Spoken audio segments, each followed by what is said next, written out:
நம்பிக்கை? இப்பதான் first election வரீங்க. நாங்க தான் வந்து வின் பண்ணோம்னு சொல்லிட்டு அந்த நம்பிக்கை எங்கிருந்து நமக்கு? மக்களிடம் இருக்கக்கூடிய அந்த எழுச்சி தானே. ஓகே. நீங்க நம்ம பார்க்குறோம், இப்ப எல்லா இடத்துலயும் நம்ம பார்க்குறோம்.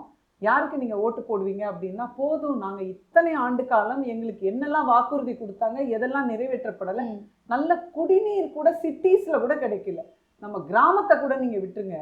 முதல்ல சிட்டிக்கு கூட இவங்க நல்ல ஒரு குடிநீரோ, ஒரு நல்ல ஒரு போக்குவரத்து வசதிகளோ, நல்ல ஒரு சாலை வசதிகளோ கூட இங்க இன்னும் செய்து முடிக்கப்படல. அப்படி இருக்கும்போது மக்கள் எல்லாருமே ஒரு நல்ல ஒரு ஆட்சி, நல்ல ஒரு மாற்றம், நல்ல ஒரு எங்களுக்கெல்லாம் படிச்சிருக்கிறோம். எத்தனையோ படித்த இளைஞர்கள் வேலைவாய்ப்பு இல்லாம இப்ப இன்ஜினியரிங் படிக்கிறாங்க. பார்த்தீங்கன்னா, ஸ்விக்கி, ம். ஜொமேட்டோலலாம் தன்னுடைய படிப்புக்கு சம்மந்தமே இல்லாத வேலைகள பார்த்துட்டு இருக்காங்க. அப்ப எல்லா தரப்பு மக்களுக்குமே வந்து வாழ்க்கையில வந்து ஒரு முன்னேற்றம் இல்லாம அப்படியே எல்லாமே நிக்கிறாங்க. அப்படி இருக்கும்போது மாற்றத்தை தேடி இன்னைக்கு ஒவ்வொரு துறையில இருக்கிறவங்களும் நமக்கு ஒரு நல்ல காலம் வந்துராதா, ஒரு நம்ம நல்லாட்சி வந்துராதா அப்படிங்கிற எண்ணமும் ஆசையும் இருக்கு. அதனுடைய நகர்வு தான் அடுத்த கட்ட தலைவரை அவங்க தேடுறாங்க. அப்படி இருக்கும்போது அடுத்த கட்ட தலைவராக இன்னைக்கு மக்களுடைய மனதில் எழுச்சி மிக்க ஒரு தலைவனாக நிற்கக்கூடியவர் தமிழக வெற்றி கழகத்தினுடைய தலைவர் எங்களுடைய விஜய் அண்ணா அவர்கள் தான்.